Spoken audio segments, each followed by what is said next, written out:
Ya estamos. Vamos, gracias.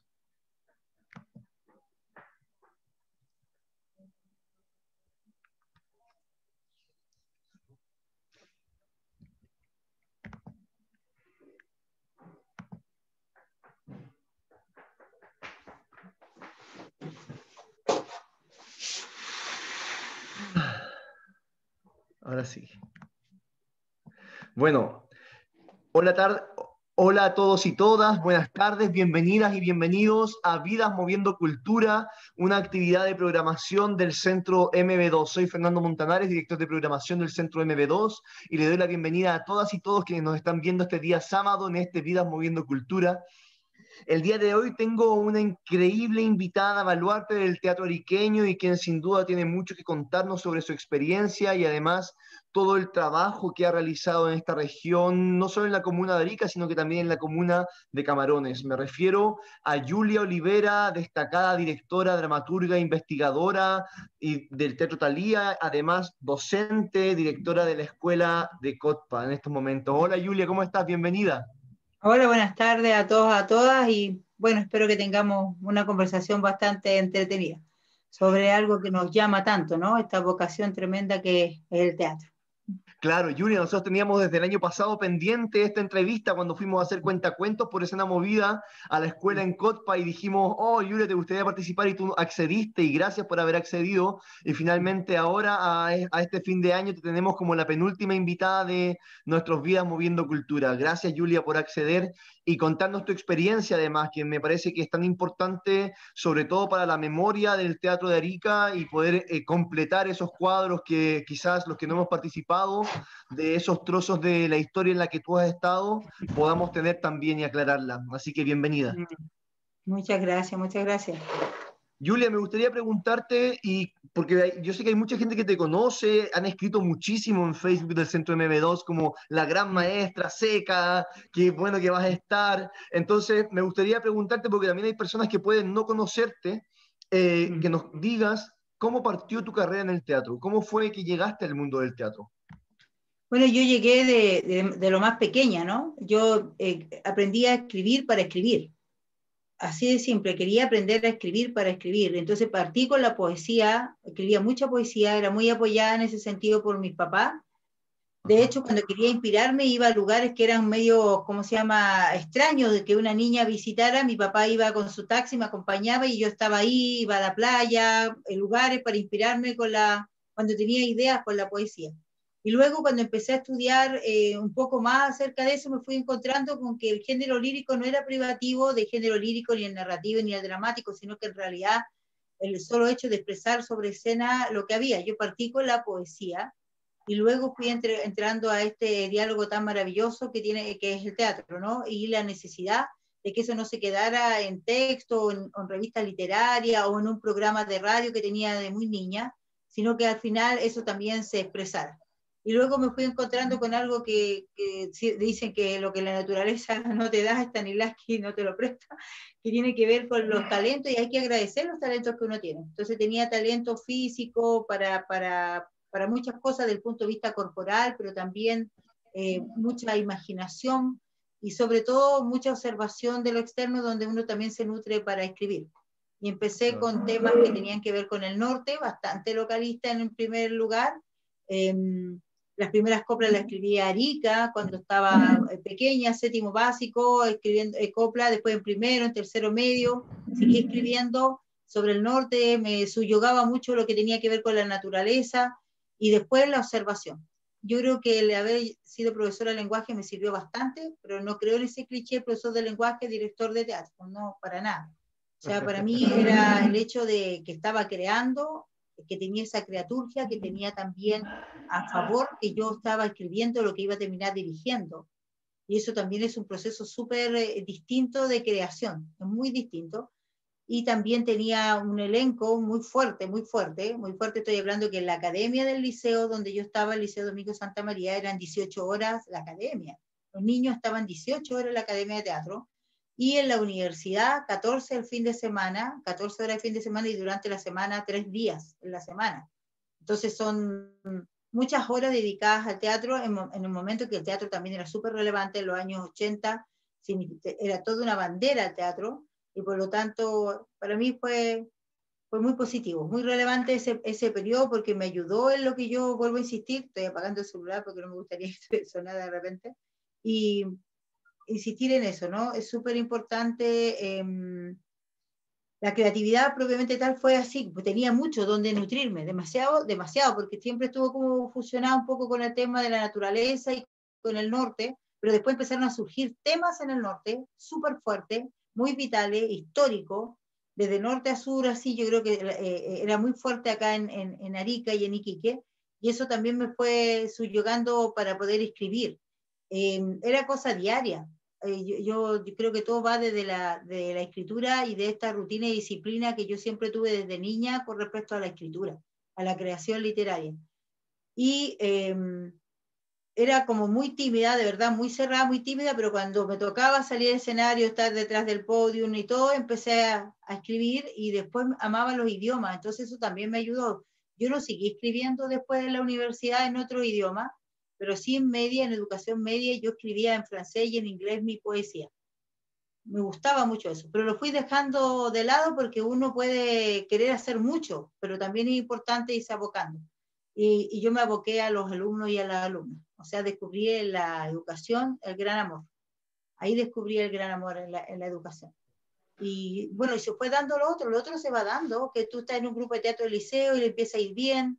Nosotros fuimos a 14 nacionales seguidos con el grupo de teatro del liceo, luego en el liceo unos 6 años seguidos, entonces con el liceo comercial, el colegio andino, mucha experiencia en eso del teatro, el dirigir estudiantes, de disciplina y amor, pero mucha disciplina. Yo creo que eso también nos fue dando harto. Y lo otro era el que estábamos preparados para un training bastante pesado. Yo tuve la oportunidad de escribir una obra que se llamaba Parina Dolida y que tuvo 117 funciones en el año, de promedio, 117 funciones en el año.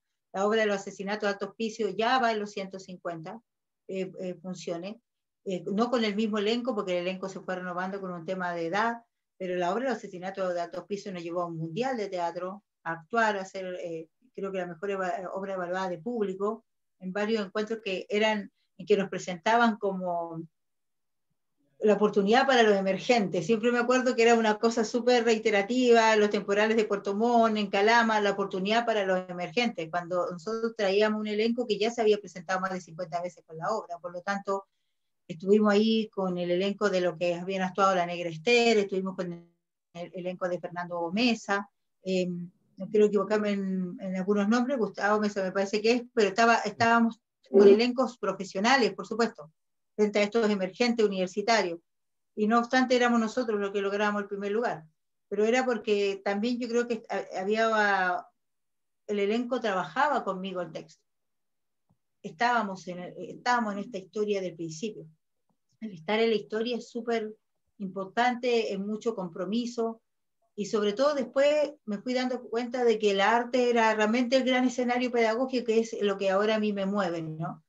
Yo sé que está el arte por el arte, el artista, el que, no sé, porque crea, el que produce, el que busca funciones, el que busca el público.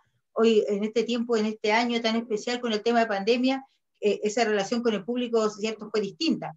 Hoy día mismo esta entrevista la podríamos haber hecho de otra manera, la estamos haciendo de una forma online. Pero no obstante, nosotros teníamos ese tema, ya cuando estrenábamos la obra, ya la habíamos presentado varias veces en un trabajo súper pesado. Cuando trabajamos el tema de la cultura chinchorro, hicimos claustro. Había una disciplina que era súper relevante y que es importante para el teatro, es súper importante para el teatro, que siempre te va a asegurar funciones, te va a asegurar público y te va a asegurar también dejar huellas.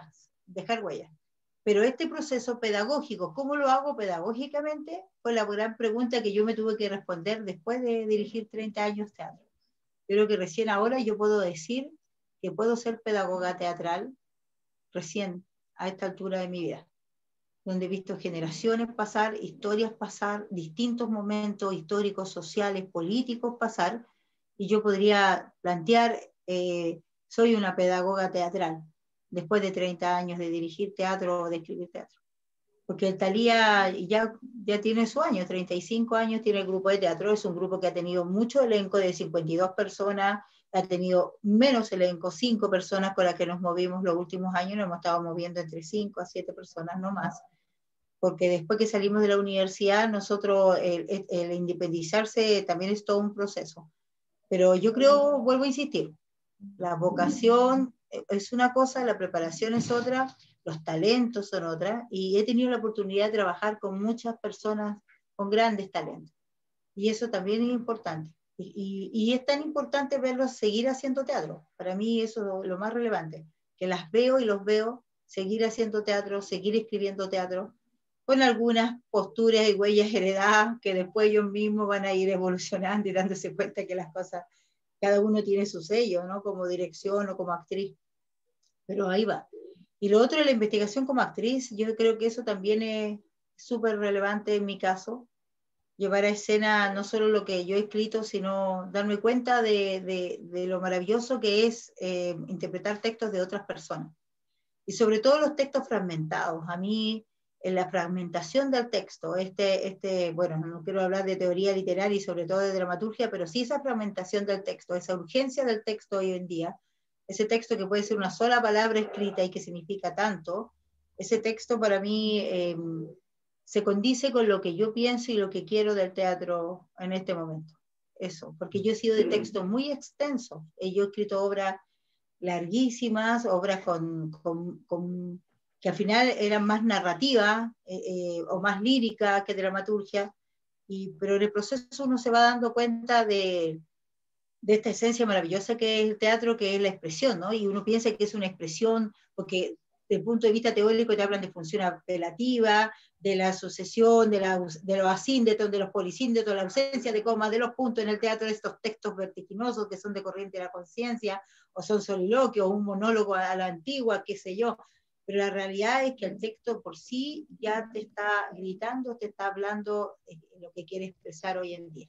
No solo textos teatro isabelino o de otras áreas, o de grandes, que yo podría llamarte como clásicos, chilenos como la dramaturgia de Juan Radrigán, que son clásicos, sí, son tremendos clásicos, y donde son textos donde hay una descripción de la misma verbalización del personaje, pero de pronto tú te encuentras con estos otros textos que también te están diciendo mucho.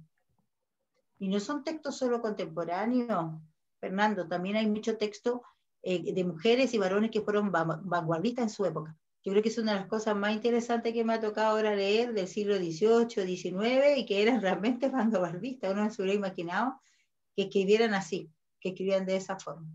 Así que en eso estamos. Yo estoy aún en una búsqueda. Yo creo que me encontré como pedagoga teatral, pero lo demás es una tremenda búsqueda.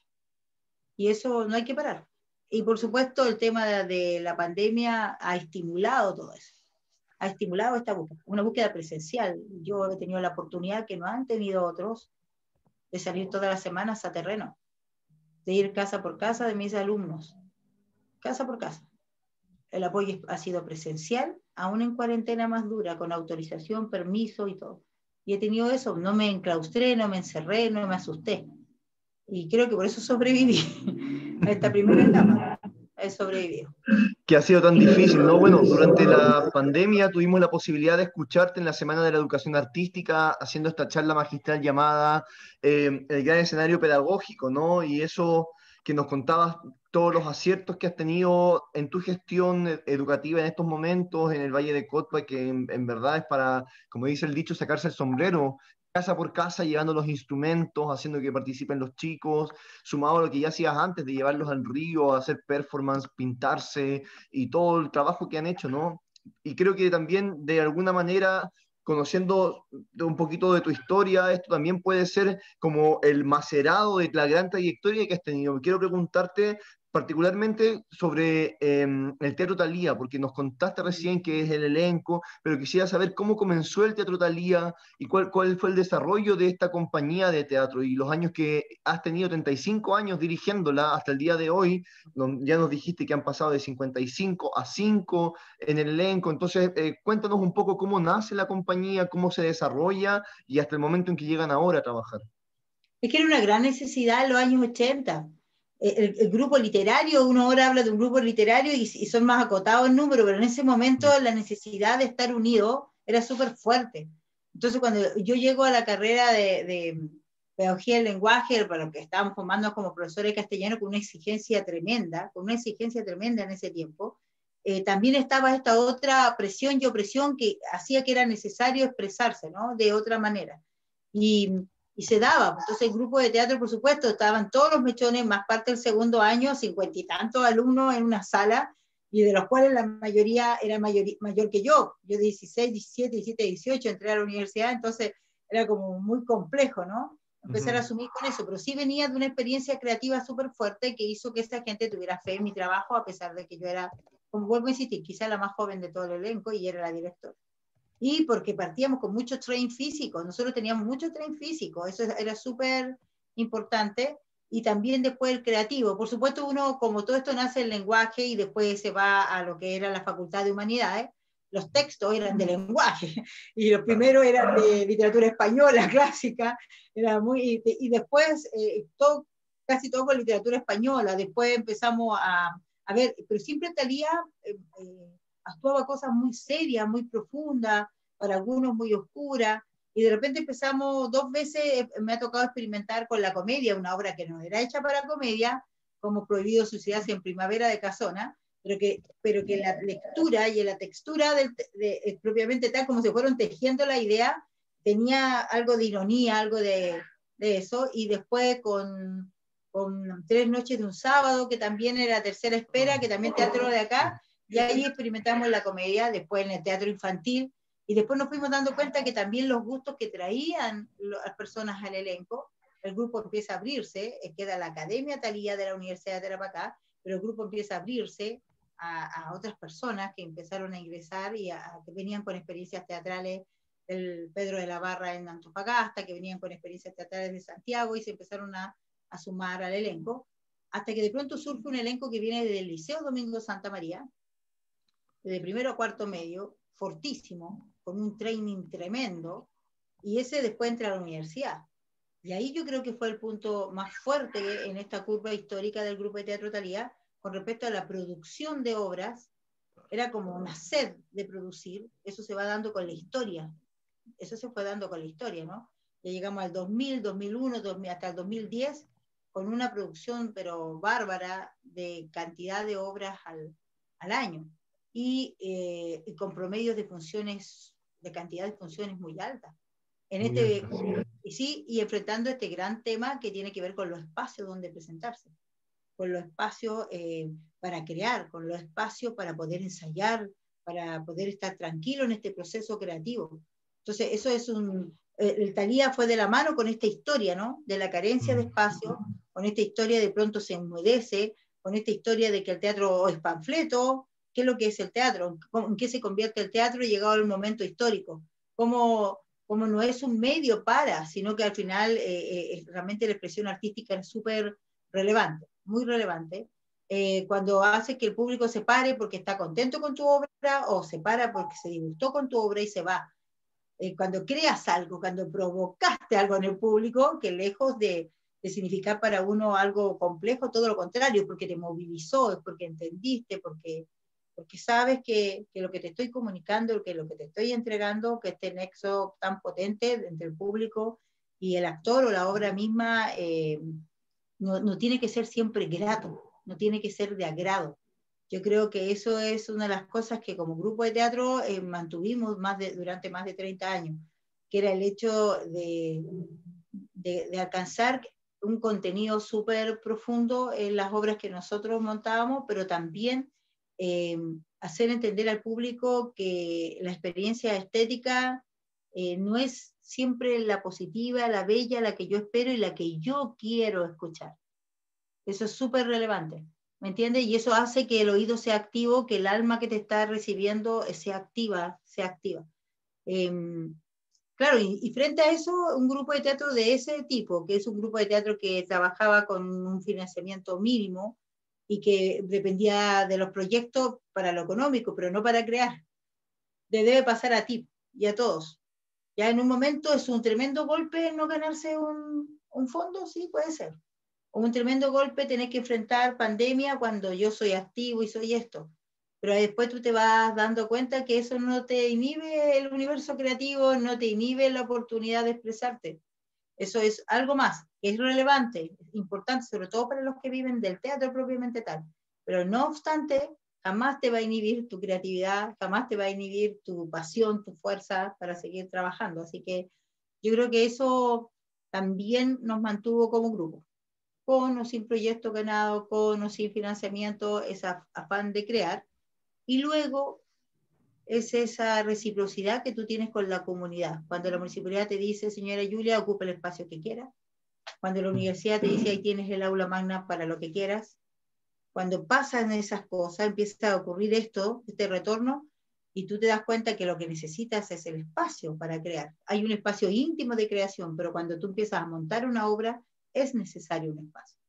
Entonces, cuando viene ese ofrecimiento del tren, hace muchos años, cuando nosotros no teníamos espacio, vengan para acá, creen, hagan, y sacamos un montaje ahí, o cuando en otro y así. Eso es súper importante cuando está esa reciprocidad. Oye, yo he entregado más de 20 años teatro para la población, para el liceo, para la básica, creando obras, hemos hecho obras para títeres, obras de todo, creando. Yo he creado mucha literatura para los niños más pequeños. Cuando se hace eso, y viene esta reciprocidad. ¿Qué es lo que necesitaba cualquier grupo de teatro? Lo primero que necesita es su espacio. Y eso no nos faltó.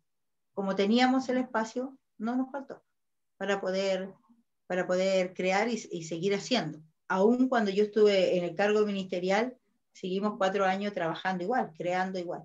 Quizás obras que no nos exigían tanto como las anteriores, incluso que yo no quiero ponerlas en mayor o menor calidad, pero sí nos mantuvieron en el ejercicio, que es súper importante. Es súper importante mantenerse en el ejercicio. Los que amamos tanto el teatro, lo tenemos acá adentro en el ADN, o que son parte de mi respiración ahora, porque yo hablo de teatro y te juro que me cambia la respiración y me emociono y todo eso. Los que amamos tanto esto, necesitamos mantenerlo en el ejercicio. Necesitamos mantenerlo en el ejercicio. Uno no puede decir, oh, esta mujer dejó el teatro, ¿hasta dónde? Jamás.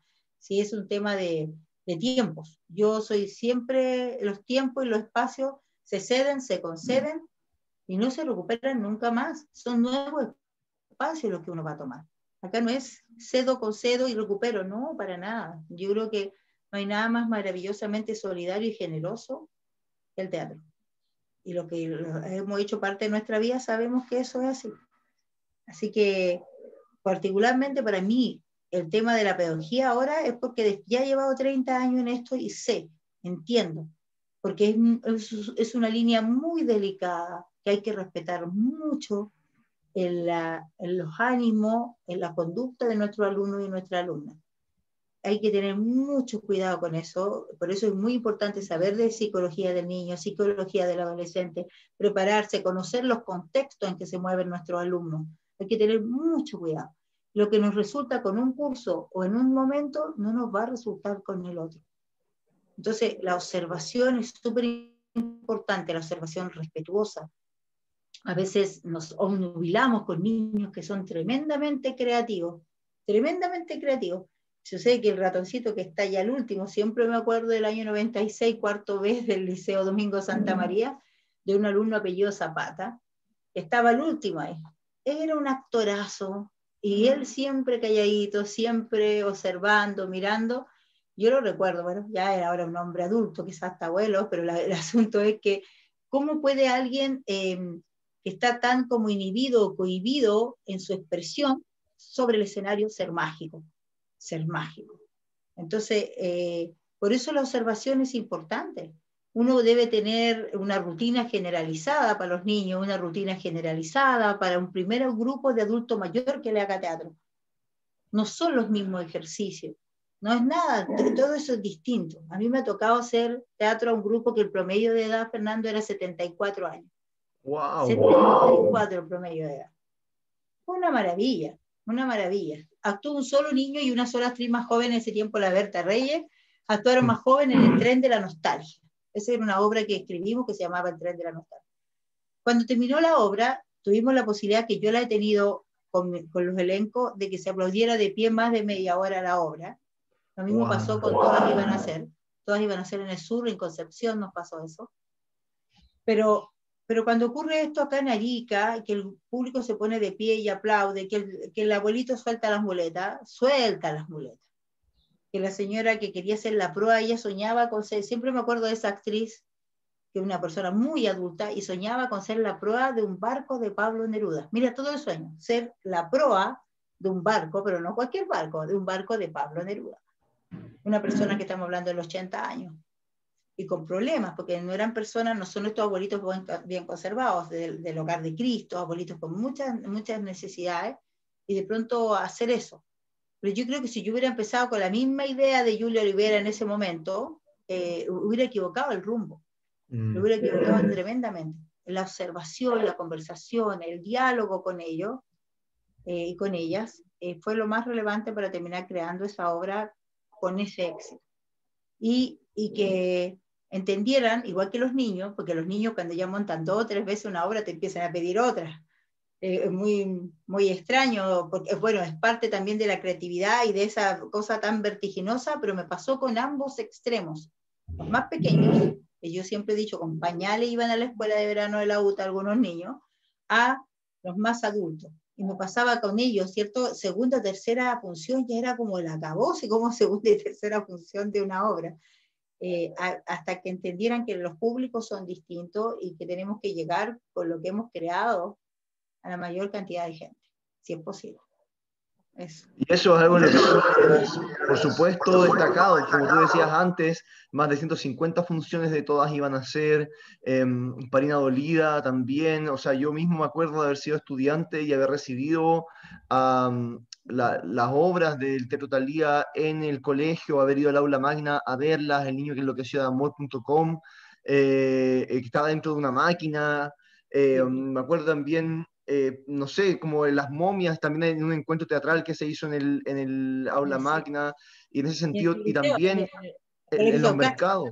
Sí, en Saucache, de hecho, ahí fue. Sí. Tú hiciste obras en mercados, o sea, el nivel de presentaciones que Thalía, el grupo Teatro Thalía de la Universidad de Tarapacá hizo en ese tiempo, que el recuerdo era increíble, o sea, imbatible los récords de funciones en la capacidad de producción. Berta Reyes, la semana pasada que la entrevistaba también, ella misma contaba desde su experiencia como actriz lo que era ser parte de esta compañía y el nivel de trabajo intenso, físico y disciplinar que tenían tan riguroso que llevaba a estos resultados de excelencia.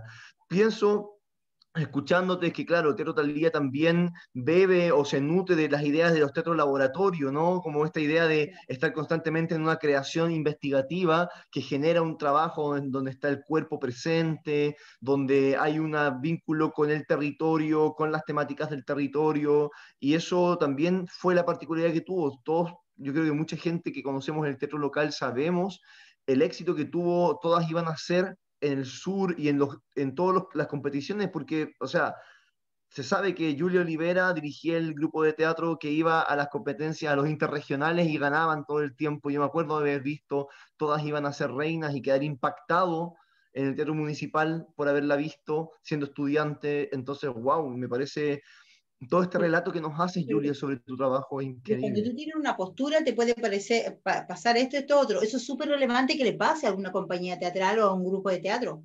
Nosotros la primera vez en Iquique fue un rechazo tremendo, súper doloroso.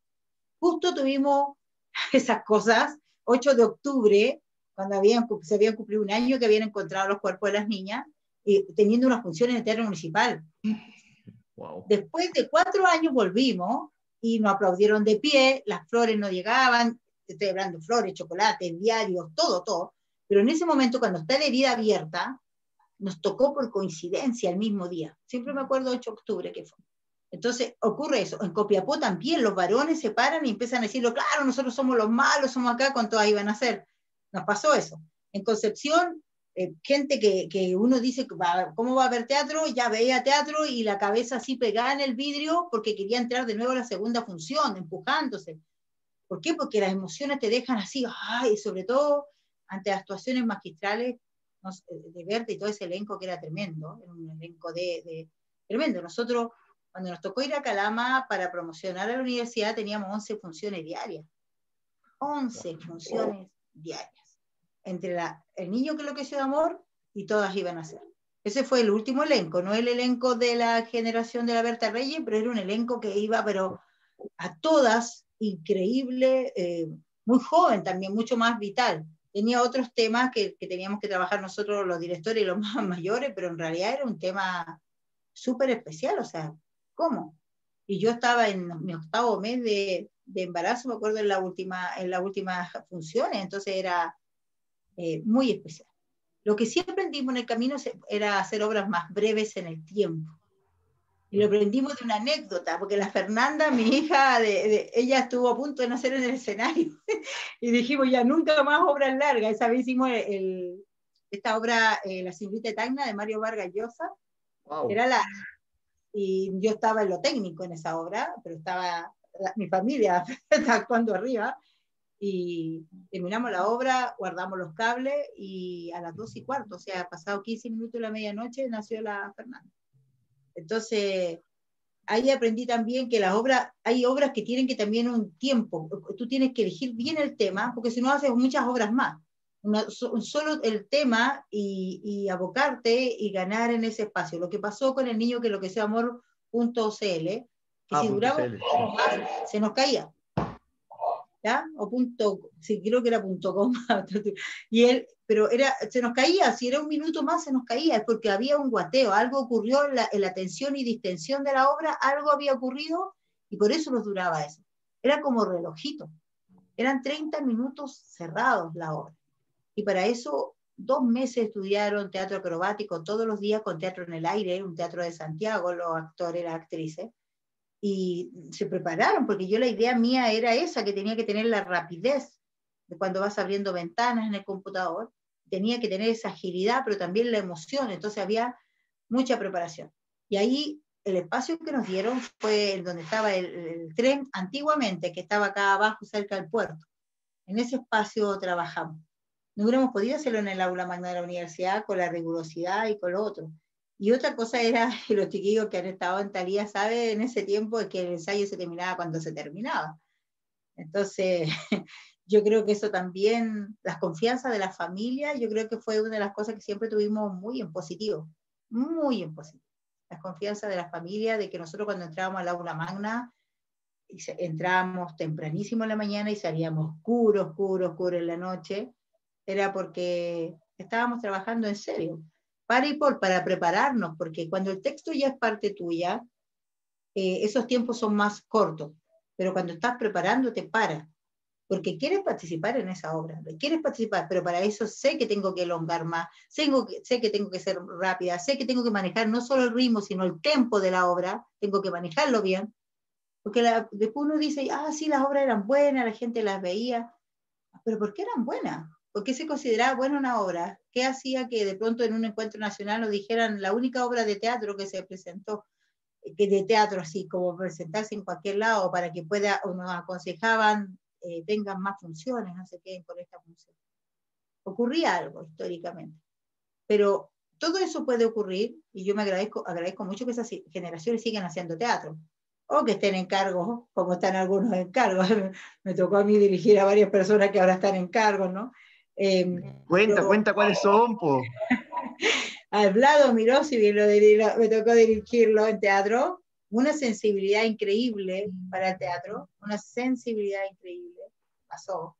La Claudia Ramos, que también está muy bien posicionada hoy día, y me alegro mucho de ella, me alegro mucho. Tantos profesores y profesoras de lenguaje que también han estado en teatro, eso es súper relevante. Bueno, no solo el caso de la Berta, Paloma y otras personas más que han estado en esta liga y que ahora siguen haciendo teatro, y uno se enorgullece, ¿no? Cuando las ve haciendo todo el tema de cuentacuentos, su historia, la legión de los cuentos y todo eso, yo me enamoro cuando las veo, me enamoro, porque el enamorarse es súper importante, estar en ese proceso de encantamiento, al verlas crecer, trabajar, musicalizar.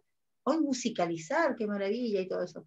Entonces, pero eso te sirve también, y ahora me quedo con este nido que tengo, que es por supuesto un grupo de teatro que está más acotado por el tema de nuestros tiempos, ¿ya? un grupo de teatro de ese tipo, más pequeño, pero sí muy valioso, con excelentes actrices, y los pequeñitos, pues, sobre todo lo más pequeñito, que es súper relevante lo que tú puedas lograr con ellos. Yo, o sea, el protagonista de mi obra de ahora pequeña es Asperger, y tiene un desplazamiento y un escenográfico maravilloso, ¿entiendes? Entonces es súper importante eso. Yo creo que para allá vas, voy a seguir investigando por ese tema, pero investigando, vivenciando. Esa investigación te tiene que pasar a ti también, y creo que a la mayoría de la gente que hace teatro, que no es solo investigar, sino vivenciarlo, vivirlo, ojalá vivirlo, buscarlo. Ya pasó, está escrito, pero busquemos dónde más, dónde se repite. Con Todas iban a nacer nos pasó en un encuentro que era uno de los primeros encuentros profesionales que había, tipo concurso en Calama, que la historia estaba repitiendo una historia que se había vivido ahí hace muy poco tiempo. Entonces, ya tú puedes investigas en Iquique. Nosotros tuvimos la oportunidad de investigar por la casualidad y la causalidad.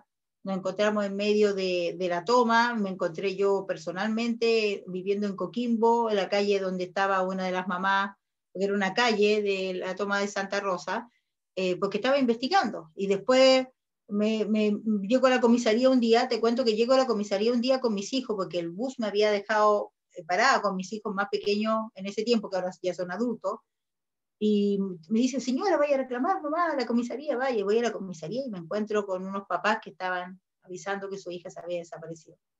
Y soy testigo de ese trato discriminatorio. No, ¿está seguro? Se fue, que esto, acá y todo eso. Y después las investigaciones y empezamos a escribir antes de. En todo ese trabajo me acompañó Berta y 4 actrices más. Escribir antes de que ocurrieran las cosas, antes de que encontraran al famoso Julio, antes de que la mamá dijera mi hija es un ángel. Nosotros habíamos escrito ese texto en que la mamá dice, mi hija se está convirtiendo en ángel y solo yo lo sé. No quiero que lo sepa nadie. Ese texto lo escribimos antes de que esa mamá, una mamá que trasladaba mercadería en el agro de Alto Hospicio, dijera eso. Y después yo lo vi en el programa Contacto y decía, claro, si es que uno quiere que su hija sea un ángel, uno quiere eso, que después de haber enfrentado todo el dolor que enfrentaron estas niñas, tenga opción al cielo, a ser un ángel. Entonces, claro, nosotros nos adelantamos a escribir la poesía, porque esto era poesía al principio, todas iban a ser, y después la mamá lo dice. Y yo creo que era el hecho de que éramos matriz todas las que estábamos ahí éramos matriz. Éramos madre o estábamos muy cercanas a nuestras propias madres. Y entonces yo creo que por ahí fue ese tema de poder escribir un texto predictivo, porque eso fue. Todas iban a hacer, era una copla, una poesía que se empezó a escribir en la altura de Alto Hospicio cuando están los parapentes, y yo tuve la oportunidad de tirarme en parapente y ver todo ese espacio, ver toda esa duna, ver todo eso, y de ahí parte. Después vamos con Berta de nuevo ¿cómo se llama?, a Alto Hospicio, y nos encontramos que era el día en que iban a enterrar los cuerpos cuando ya los habían encontrado. Y vimos estas camionetas lujosas, vimos, no sé si me entiendes, vimos. Cuando tú ves algo y tienes la oportunidad de vivenciar y se cruza con la investigación, lo que tienes que hacer es significar, es tu deber. Tienes que llevar a escena, o por último un texto, como te ha pasado a ti con el diario Facu y todo eso, tú tienes que llevar al texto, es tu deber, es tu responsabilidad. Yo creo que eso nos pasó con Todas iban a ser, con el niño que lo que hizo de amor, porque realmente nosotros le dimos otra lectura al texto y estábamos ya de nuevo predictivo de que cada vez el computador iba a impedir que los alumnos gozaran y disfrutaran de la literatura, lo que estaba ocurriendo, y con otras obras que para mí fue un hito para mí, que fue Dioses Domésticos, donde está el realismo mágico y toda la obra Dioses Domésticos. Yo creo que fue, para mí es mi texto favorito, que más me agrada, y mañana pasado yo creo que voy a poder montarlo de nuevo. ¿Y nos puedes contar un poco sobre de qué se trata esa obra? Es cuando somos desadaptados y nacemos en el lugar no indicado. Entonces, si tú miras lineal la historia, son dioses que fueron castigados por ese motivo. Está Aglaya, Hermes, están todos, pero en el fondo ellos están castigados a volver a nacer en esta cosa que son los castigos grandes. Bueno, tú sabes mucho de lo griego también, así que estos castigos enormes que son dolorosos, como cuando te comen las tripas y después amaneces sano al otro día y te las vuelven a comer y vuelves a hacer eso. Entonces ellos nacen y no se encuentran, la no memoria los ayuda mucho a poder seguir sobreviviendo en esos espacios, pero cuando se empiezan a encontrar, se empiezan a reconocer, ¿saben cuál es su destino? Su destino es volver a morir. Entonces, es tan preciosa la última escena para mí, y no la podíamos actuar. No podíamos actuar, era una escena, hoy en día quizás con tecnología todo, pero igual lo hubiera matado, tanta tecnología, pero sí se podía narrar. Se narra en la voz de la actriz protagonista que teníamos en ese tiempo, y se narra, pero tiene que ver con esto.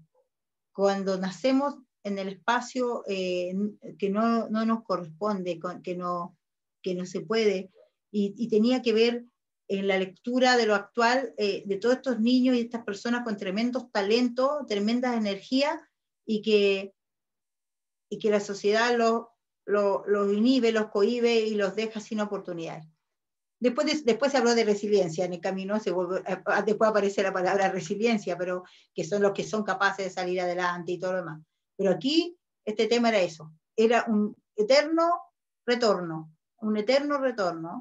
y es precioso. Y grabamos algunas escenas en el Chungará, las grabamos arriba en el lago, en los espacios, estos espacios tutelares maravillosos. Pero tenía esto, ¿no? Esto de místico, pero también de tan aterrizado, tan realista. Tenía escenas muy graciosas, y también nos tuvimos que preparar porque dramatúrgicamente a mí se me ocurre hacer dos espacios. Un espacio que eran estas como como estas paredes blancas como acolchonadas que hay en algunos sanatorios, todo eso, pero eso en el piso.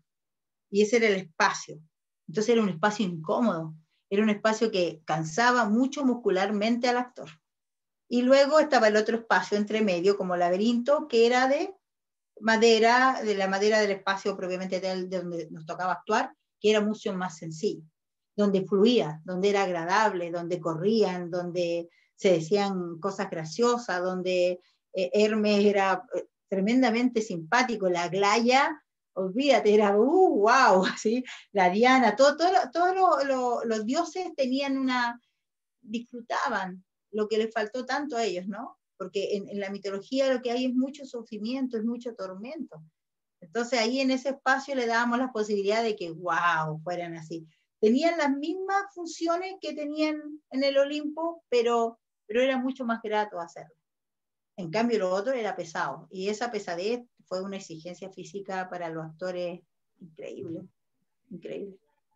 Pero son procesos también que vivimos como grupo. Y vuelvo a insistir, hoy en día lo que quiero es en la educación, a poder apoyar, ayudar, y bueno, seguir con el grupo hasta, pero me queda todavía tiempo, y energía, que es importante.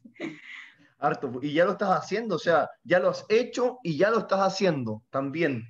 Es como, creo que no, es un desafío en el que más que un desafío, es una misión de vida, me parece, escuchándote, y es una misión de vida en la que ya estás, como que no te has alejado no lo has hecho, sino que estás allí en el hacer de eso. Quiero preguntarte, Julia, hablamos sobre el entrenamiento de la compañía, que es intenso, que gracias a este entrenamiento pueden llegar a la excelencia de las obras que han realizado. Me gustaría preguntarte sobre la profesionalización. Este es un tema que siempre en regiones como que saca ronchas, como que es medio complejo, y yo creo que hay que mirarlo desde puntos de vista bastante más del testimonio, desde el hacer de una compañía. Entonces me gustaría preguntarte tu opinión, o qué piensas tú sobre la profesionalización de los actores o de los artistas. Mira, en primer lugar hay espacio para todos, para todas. Eso es que tenemos que tener claro. No podemos querer ocupar todos los espacios. Eso también es importante. Uno tiene que circunscribirse. ¿Dónde me muevo yo? ¿En el teatro educacional, en el vocacional, en el semiprofesional, en el profesional? Porque si tú piensas que moviéndote solo en el teatro profesional vas a poder moverte realmente en provincia hoy en día, ¿me entiendes?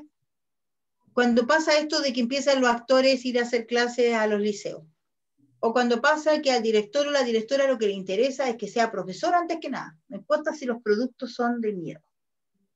Entonces, cuando sabemos que uno necesita del otro, que la educación necesita del profesional del teatro y el profesional del teatro necesita de la pedagogía. Por lo tanto, cuando empezamos a entender que sí necesitamos del otro y que solitos o solitas no se puede, ahí empiezan a ver estos matices que son maravillosos. Por supuesto que hay montajes que frente a una rutina de trabajo intensa, comprometida, de investigación, hay montajes que rayan en lo profesional o que son considerados profesionales. Puede pasar, como yo te contaba, que a nosotros nos decían, cuando veían que llegaba con gente joven a un encuentro que es profesional, bueno, hay que darle una oportunidad a los emergentes.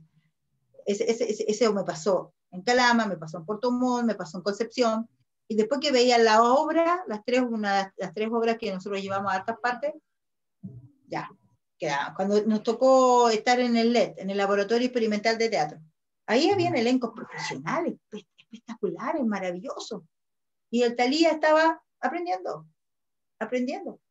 Tú no puedes dejar de aprender, ni pensar que porque el otro es profesional, tú no puedes, con mucho trabajo y mucha seriedad, y llegar a cautivar al que te interesa cautivar y el que al final te va a evaluar, que es el público.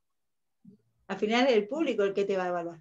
Nos guste o no, si nosotros como actores empezamos a descalificarnos, este sí, este no, o este quién es y que se aparece y todo lo demás, estamos perdidos.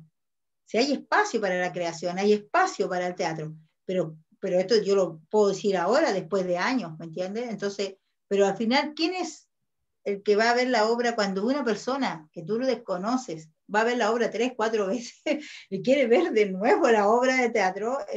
Cuando se crean ese tipo de cosas, tú te das cuenta que para esa persona, si tú le preguntaras, oye, este es un grupo de teatro de estudiantes, un grupo emergente, un grupo acá, para ellos tú eres profesional.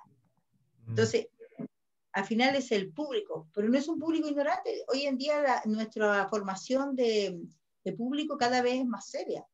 Nosotros, pero tampoco lo podemos estar engañando. Nosotros sabemos que nuestro público también ha sido timado muchas veces de elencos que aparecen, se ganan un proyecto y lo que están mostrando no se condice con lo que es el proyecto propiamente tal, pero tampoco provoca el compromiso que nosotros dijimos que íbamos a provocar. Y todavía seguimos lo cuantitativo. Todavía es cuántas funciones hicimos, a cuánto público llegamos. A cuánto público nos vio es muy distinto a cuánto público llegamos. Y yo puedo tener 100 personas y de esas 2 se entendieron, o 2 se emocionaron, o 2 captaron, pero también va en el objetivo. Si tú como director o yo como directora de teatro tenemos que objetivos, y son súper distintos los objetivos de nosotros dos, por supuesto que el público es distinto. ¿Cuál es tu objetivo como Fernando Montanari al dirigir? ¿Cuál es tu objetivo al escribir? ¿Qué es lo que quieres provocar? ¿Dónde tú eres genuino y cautivante? ¿Dónde tú, en la sonrisa del niño que se detiene ahí frente a ti, a lo que hace cuando tú entregas? ¿Entiendes? Ese enamoramiento, ese cautivar, ese momento que te sostiene. Después haces otra obra, montas otra obra, pero donde fuiste, donde te sostuviste, o estoy dando un ejemplo, hay momentos mágicos en que uno dice, ojalá pudiera hacer esto toda la vida, provocar esa sonrisa, ese impacto, esa comunicación con el niño y la niña, saber que no me va a olvidar, saber que va a ir a la universidad y va a mirar para atrás y ese momento que se encontró conmigo lo va a tener para su memoria para siempre. Entonces, eso es lo que hemos querido provocar como Talía siempre.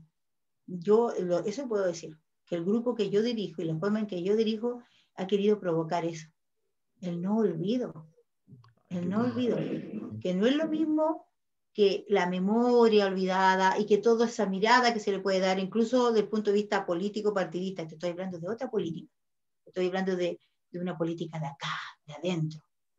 Ese no olvido el que transforma a la gente y transforma al niño y que le hace pensar que sí, que a pesar que está siendo golpeado en la casa, que a pesar que está siendo vulnerado en su derecho, que a pesar de todo, existe este momento maravilloso y mágico y puedo optar a eso.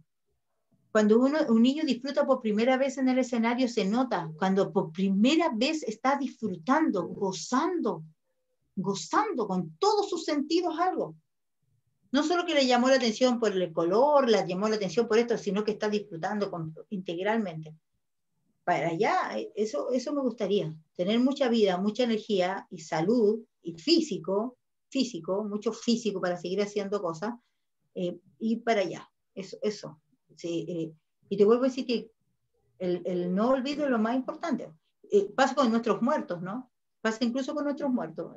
Mientras lo estamos recordando, dice, y no es cliché, porque mientras viven en nuestra memoria nuestros muertos, es súper relevante eso, ya que no se olvide ese momento precioso que se vivió teatralmente. Así haya uno en el público, así hayan dos, así hayan cuatro. A veces, si tengo un solo igual, así tenga uno en el elenco, dos en el elenco. Uno dice, ya haría un monólogo.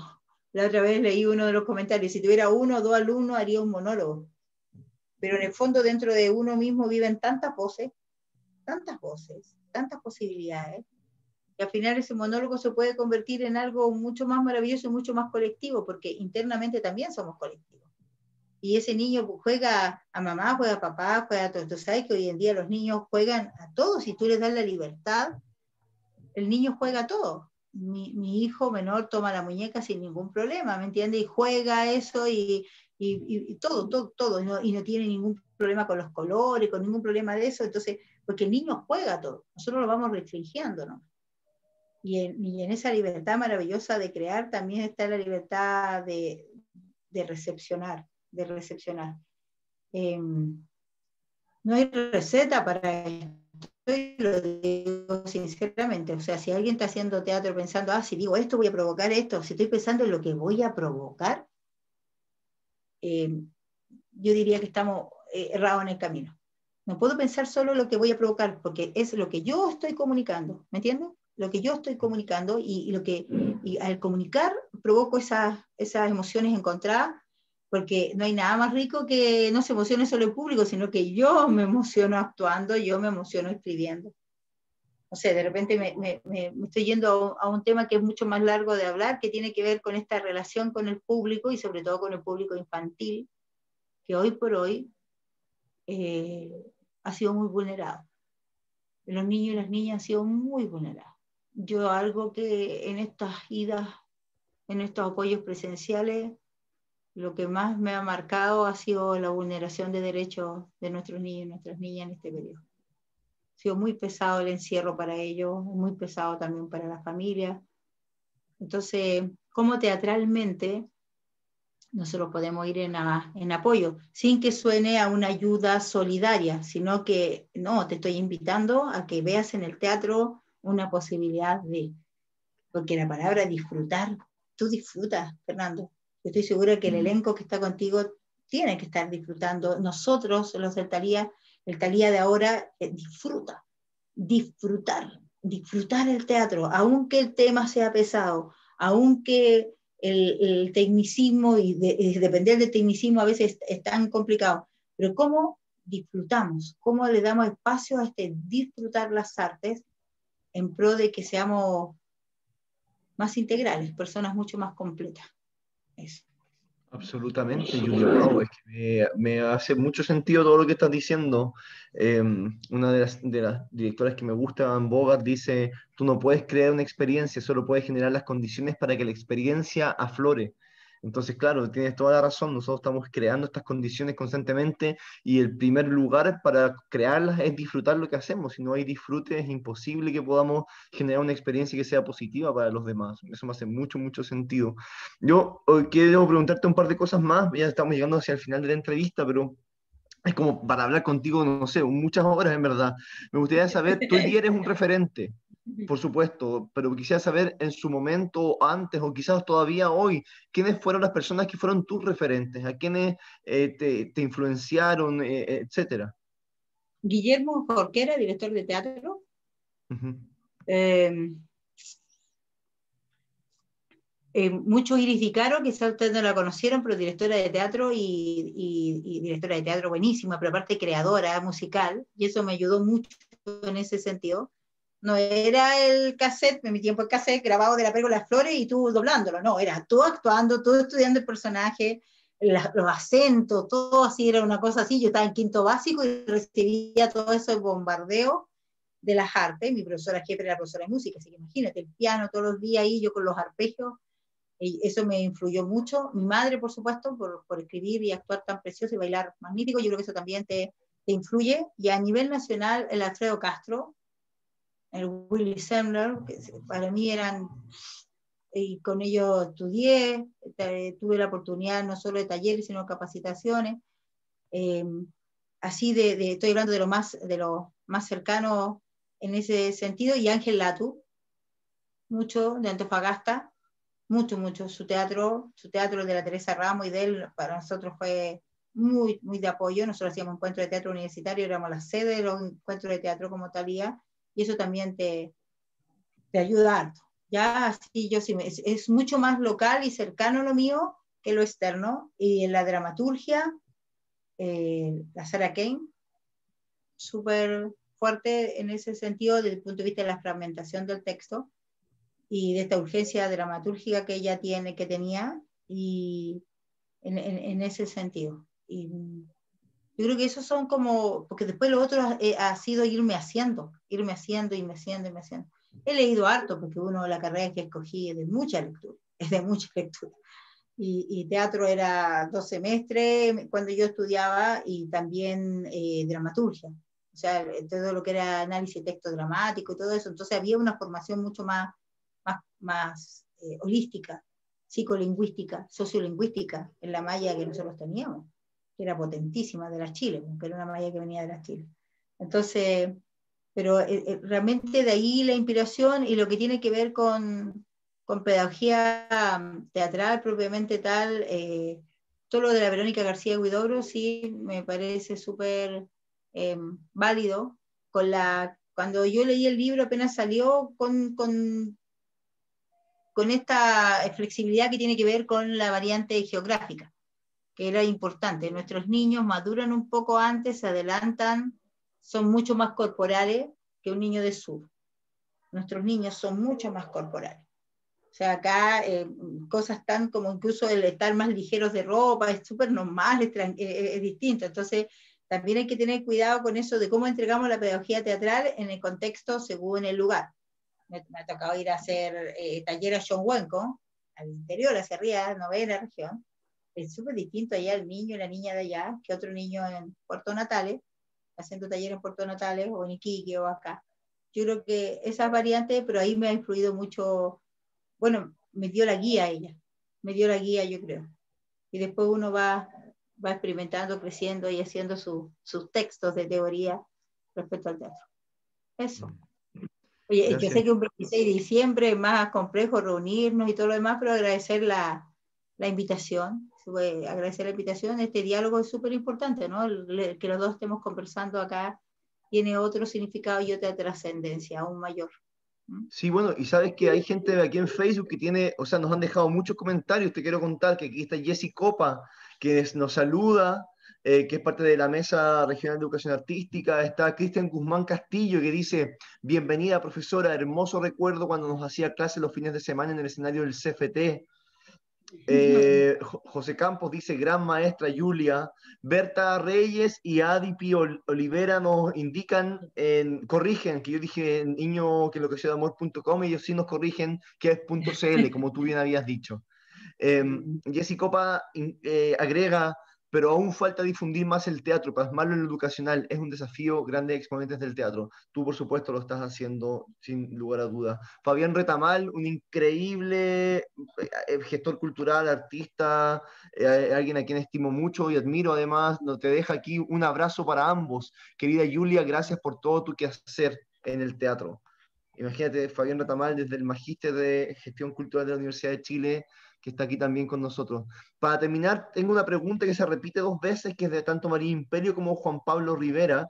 María Imperio dice: ¿qué quiere y piensa Julia del teatro hoy? Y Juan Pablo Rivera, similarmente, dice: profesora querida, está genial escucharla, me gustaría saber cuáles son los temas que hoy le interesa hablar en el teatro, cuáles son los temas que hoy le interesan escenificar, que es un poco la misma pregunta dicha de distintas formas. Wow.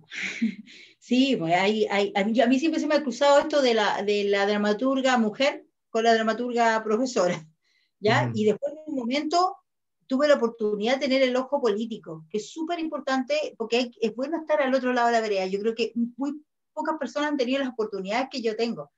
Lo que yo viví me preparó para ser directora del Liceo Valle de Colpa, para llegar allá y decir, no, este espacio, estos niños son musicales, son rítmicos, son creativos, son estos, ¿qué está pasando? ¿Por qué los tengo dentro de la sala? Si tengo tremendo escenario, tengo patio, tengo tanta maravilla. Yo creo que desde el punto de vista de la dramaturgia para niños, eso, la musicalidad que hay en los niños rurales, la relación con el viento, con los instrumentos de viento. Para allá va mi dramaturgia. Para allí va mi dramaturgia. La identidad y lo auténtico que es que un niño y una niña te cuente un cuento andino. ¿Entiendes? Lo que pasa con mi bebé más chiquitito de primero y segundo básico que hicieron ahora en tiempo de pandemia, una escenificación en su patio, humilde patio en Aymara, una escenificación y me mandaron el video. No sé si me entiende, ese tipo de cosas para allá de ese punto. Y por supuesto, la pandemia no ha pasado porque sí, por mi piel no ha pasado la pandemia porque sí. Estos temores de todos los días, de esta salida a terreno, todo eso uno lo que va sintiendo, uno la liberación de llegar a la casa, todo eso que uno va sintiendo, por supuesto que está ahí. Y el ojo crítico de cómo se han tomado las cosas, de cómo se están haciendo, y que esperamos que no empeoren para el próximo año. ¿Me entiendes? Porque tenemos que tener cuidado nosotros tenemos un deber como artistas, tenemos que, como comunicadores, como gente que cree, porque hay mucha gente que cree en Fernando Montaner, hay mucha gente que cree en la María Imperio Robles, hay mucha gente que cree en la Berta Reyes y en la Paloma de Galvez, en el Daniel Peredo por su lado, ¿me entiendes? La Javiera Martínez, toda esa gente, hay mucha gente creyendo en ellos, y lo que están esperando es que seamos de una otra forma espejo de lo que está ocurriendo, cada uno de su perspectiva, por supuesto. Pero esto no pasó porque sí. Esto es tremendamente injusto lo que estamos viviendo como humanidad. Es tremendamente injusto lo que están viviendo nuestros niños y nuestras niñas encerrados, enclaustrados. Entonces son temas que de una u otra forma están ahí. ¿Qué temas vienen para escribir y para crear esos temas? Bueno, hay una obra que ya está terminada, ya está escrita ya, la tengo que escenificar, pero para eso también me doy tiempo, tampoco estoy apurada. Eso lo he logrado con el tiempo, no estoy apurada, para nada. Estoy súper agradecida y creo que el teatro escolar, en el buen sentido del teatro escolar, con la pedagogía teatral y como escenario pedagógico, le va a abrir muchas ventanas a mis niños y a mis niñas, y eso es súper importante. Y concretas, ¿no? Concretas. Nosotros sabemos lo que significa el teatro neurológicamente, sabemos lo que significa en el aprender a aprender, en el desarrollo de las inteligencias múltiples, sabemos lo que significa el teatro. Sabemos que preparamos a personas con mayor éxito. Nosotros teatralmente aportamos mucho para que haya niños y niñas con más expectativas y con mayores posibilidades de éxito. Eso es totalmente, ¿cómo se llama? Comprobable, pero para nosotros que lo hemos vivido, eso es algo mucho más concreto. Así que la verdad es eso, como tú dices, vivir eso, vivenciarlo. Hay que vivenciarlo y hacer que nuestros niños y nuestras niñas también lo vivencien y sepan que detrás de la puerta o fuera de su casa hay mucho amor también para recibir, este amor del bueno que dan las artes. Así es. Julia, te agradezco muchísimo habernos regalado esta hora para conversar contigo, para poder escucharte y tener todo este conocimiento. Creo que temas nos faltan todavía por hablar. Ojalá tengamos una próxima el próximo año para continuar en esta, conocer tu pensamiento, etcétera. Así que te lo agradezco mucho. Gracias a todas las personas que nos estuvieron viendo y que han estado compartiendo con nosotros el día de hoy. Mañana tenemos el último Vidas Moviendo Cultura con otra docente. Vamos a estar con Francisca Napoli Torres, quien es profesora normalista, con 60 años de trabajo en distintas escuelas. Entonces, vamos a estar conversando con ella para cerrar el año. Así que gracias, Julia, para ti. Gracias a todos y todas. Y nos vemos pronto. Que sea una bonita tarde. Feliz fin de año. Un abrazo grande para todos y todas. Chao, chao. Muchas gracias. Está bien.